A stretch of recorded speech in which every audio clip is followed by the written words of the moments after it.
Hey kid, don't ever let them get inside your head. They'll tell you what to do in life instead. Alex Rins spesialis motor Jepang, fokus masalah ini demi Yamaha YZR M1 jadi kencang. Alex Rins melengkapi perjalanan karir balapnya sebagai pembalap motor MotoGP Jepang. Setelah membela Suzuki sejak 2017 hingga 2022, lalu membela LCR Honda Castrol di 2023, untuk di 2024 ia akan membela tim pabrikan, Monster Energy Yamaha MotoGP. 6 tahun membela Suzuki di tim pabrikan, tentu menarik apa yang bisa diberikan Alex Rins untuk di Yamaha. Selain sama-sama motor Jepang, Suzuki GSX-RR dan Yamaha YZR M1 sama-sama bermesin 4 silinder segaris atau inline-4. Juga sama-sama smooth saat berakselerasi dan juga kencang di tikungan dengan cornering speed yang bagus. Tak pelak Alex Rins memang ditunggu untuk segera memberikan masukan dalam pengembangan Yamaha YZR M1. Apalagi Yamaha mendapatkan hak konsesi untuk bisa lebih leluasa dalam mengembangkan motor sepanjang 2023. Sedikit sama dengan Suzuki karena saya bisa mengandalkan rem depan saat masuk tikungan dan rasanya sangat kencang, tutur Alex Rins. Tapi yang terpenting di motor MotoGP saat ini bukanlah sekadar mesin, melainkan aerodinamika yang berpengaruh besar, lanjutnya. Saya mencoba motor Yamaha tanpa aerodinamika dan rasanya sangat sulit dikendalikan, begitu mengganti bodi, semua terasa lebih mudah, Alex Rins menambahkan.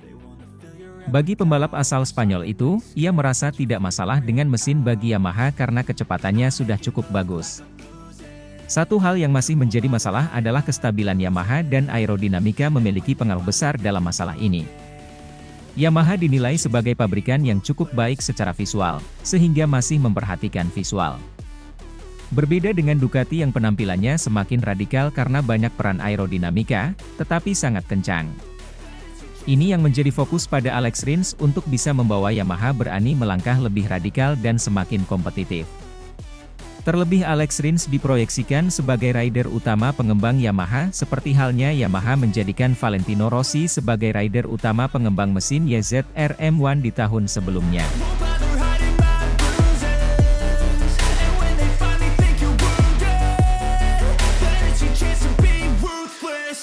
Jorge Martin ancam hengkang dari Pramac Ducati jika tak diberi kursi utama di MotoGP 2025. Bursa transfer pembalap MotoGP 2024 telah usai, namun sorotan kini beralih pada persiapan besar-besaran untuk musim 2025. Kontrak mayoritas pembalap MotoGP akan berakhir pada tahun 2024, membuka peluang bagi perpindahan mengejutkan. Salah satu pembalap yang menarik perhatian adalah Jorge Martin, runner-up MotoGP 2023. Seperti Luca Marini yang membuat keputusan mengejutkan untuk bergabung dengan Repsol Honda di MotoGP 2024, Martin kini membuka wacana serupa. Dengan julukan Martinator, Jorge Martin memberikan ultimatum terang-terangan kepada pabrikan Ducati Lenovo Team. Martin siap meninggalkan Pramac Ducati jika tidak mendapatkan kursi sebagai pembalap utama di pabrikan Borgo Panigale untuk musim depan.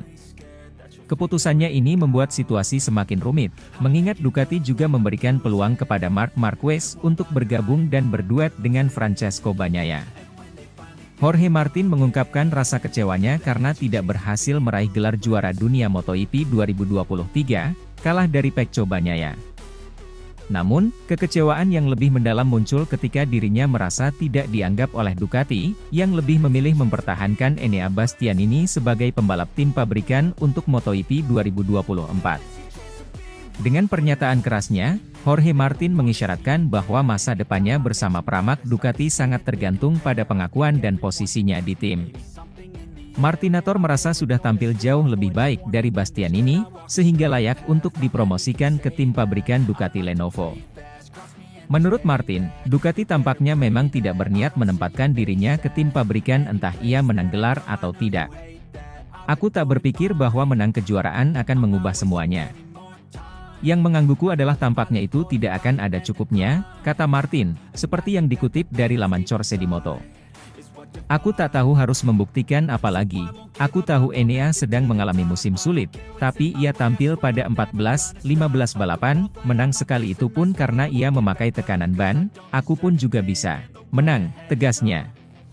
Karena alasan itulah Martin mempertimbangkan langkah yang diambil Luca Marini, meninggalkan motor Ducati demi bergabung dengan pabrikan lain. Prioritasku adalah tim pabrikan dan tujuanku adalah Ducati, karena ini adalah pabrikan yang membersamaiku dan aku kenal motornya, ungkapnya. Jika mereka tak menginginkanku atau tidak sadar bahwa aku yang terbaik, aku akan mencari yang lain. Honda? Jika aku melihat bukti dan bahwa itu bisa menjadi proyek yang menang, maka itu akan menjadi opsi bagus, jelas Martin. Saat ini bersama Yamaha, Honda juga mendapat hak konsesi penuh dari aturan yang berlaku mulai MotoGP 2024. Hal itu akan sangat menguntungkan Honda untuk membangun motor yang lebih baik di MotoGP, bersama Luca Marini sebagai pembalapnya. Mereka bukan pabrikan kecil, sehingga tentu saja Martin patut untuk mempertimbangkannya dalam beberapa tahun ke depan.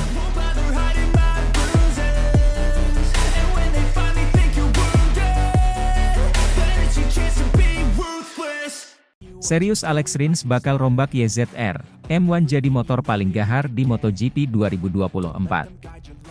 Kehadiran Alex Rins di skuad Yamaha MotoGP digadang-gadang berkontribusi dongkrak motor MotoGP Yamaha YZR, M1, memang benar bisa begitu. Sosok Alex Rins diberi julukan Tebakri bukan tanpa alasan loh. Tebakri atau diterjemah secara harfiah, adalah tukang roti dapat dideskripsikan seorang yang tekun dan memperhatikan detail sampai hasilnya sempurna.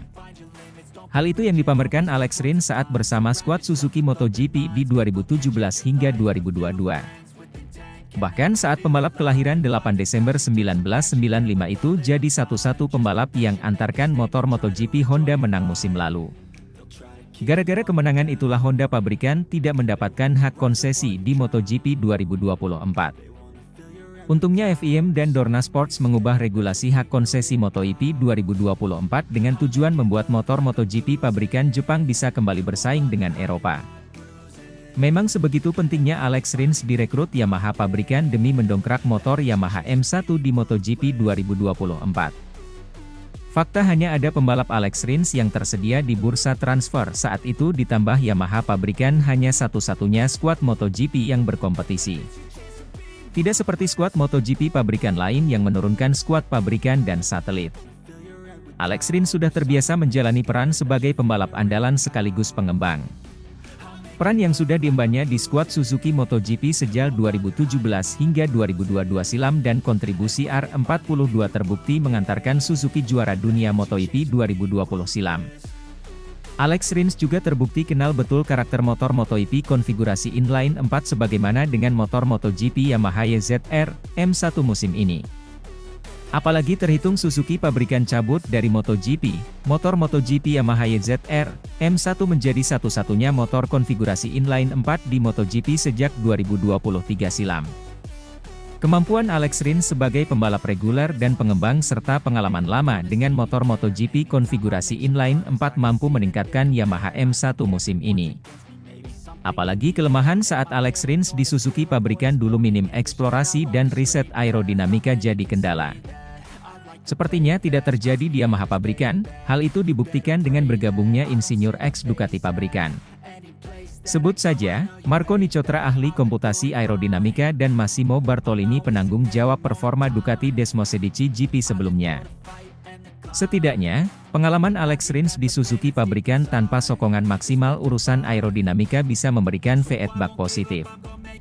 Belum lagi, konsesi MotoGP 2024 boleh dikatakan menguntungkan Yamaha pabrikan karena pembalap reguler boleh melakukan tes atau uji coba dengan motor MotoGP Yamaha M1 yang dikembangkan. Peran Alex Rins dengan pengalaman sebelumnya sebagai pembalap sekaligus pengembang bisa bikin motor Yamaha M1 lebih baik di MotoGP 2024. Itulah alasan Alex Rins dikontrak Yamaha pabrikan, belum lagi Tebakri bisa bikin sejarah jika bisa menang di atas motor Yamaha M1 di MotoGP 2024. Alex Rins punya kans jadi pembalap pertama dalam sejarah MotoGP modern 4 tak yang berhasil menang di atas 3 merek motor berbeda. Alex Rins sebelumnya menang di atas motor MotoGP Suzuki GSX-RR 2017 hingga 2022, dan Honda RC213V 2023.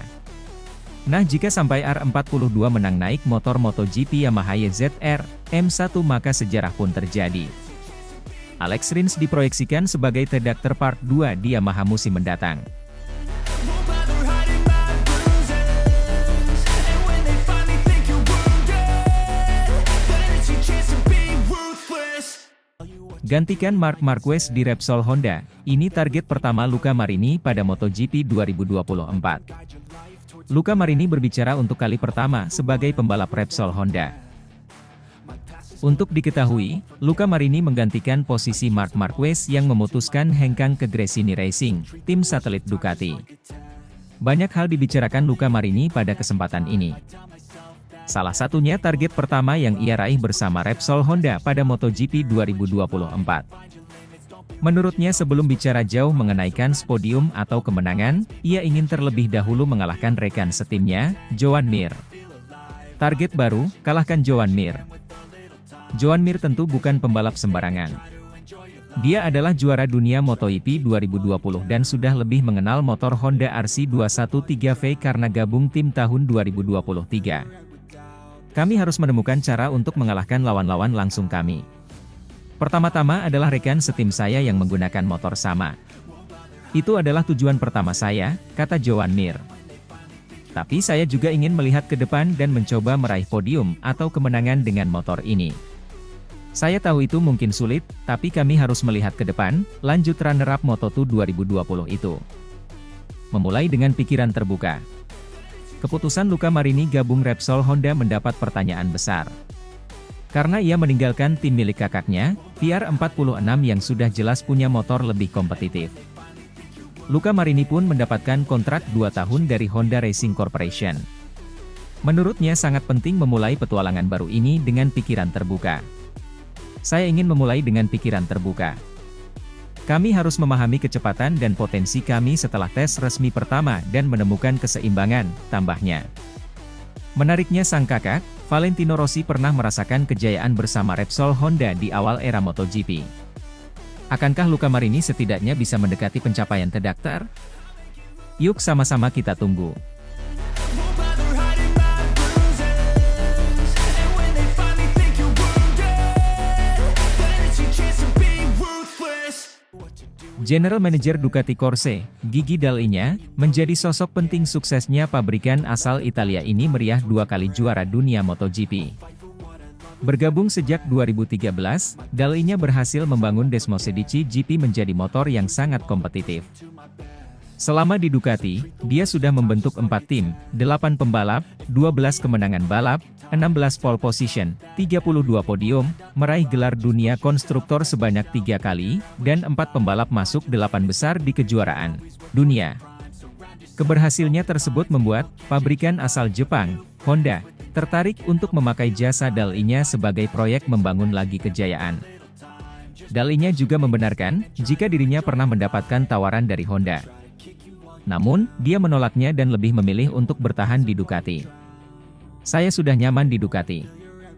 Saya bekerja sangat keras untuk mencapai situasi saat Ducati dianggap sebagai panutan, jadi meninggalkannya sekarang tidak masuk akal, ujar Dall'Igna dikutip dari Speedweek, Rabu, 27 Desember 2023. Meski begitu, dia tidak menampik jika Honda bakal yang menjadi tantangan baru untuk dirinya. Terlebih kini Honda masih diisi nama-nama seperti Joan Mir dan Luca Marini pada tim pabrikan, sementara Johann Zarco dan Takaki Nakagami berada di tim satelit. Lalu, memang benar bahwa saya melakukan apa yang harus saya lakukan di sini. Itu bisa menjadi tantangan yang dimenangkan dan diarsipkan, dan Honda adalah tantangan yang sama menarik dan pentingnya, Dall'Igna menjelaskan. Mendengar hal tersebut, CEO Ducati Claudio Domenicali, tentu merasa cemas bahwa Dall'Igna dapat menarik tawaran uang besar dari pabrikan saingannya. Dall'Igna bukan tidak mungkin menerima tawaran yang menggiurkan untuk pindah ke tim lain. Dia adalah bintang di sektornya. Kami sangat selaras. Saya harap dia tetap bersama kami selamanya. Namun saya tidak menutup kemungkinan suatu hari nanti Honda akan memberikan tawaran besar untuknya, ujar Domenicali. Namun, jika suatu saat Dall'Igna akhirnya memilih pindah ke pabrikan lain, Ducati tidak khawatir karena rahasia perusahaannya masih aman. Bahkan, Gigi pun tak tahu semua rahasia formula ajaib Ducati. Ada beberapa yang terpaku di lantai Borgo Panigale. Formula kemenangan Ducati sama seperti formula Coca-Cola, rahasia, kata Domenicali.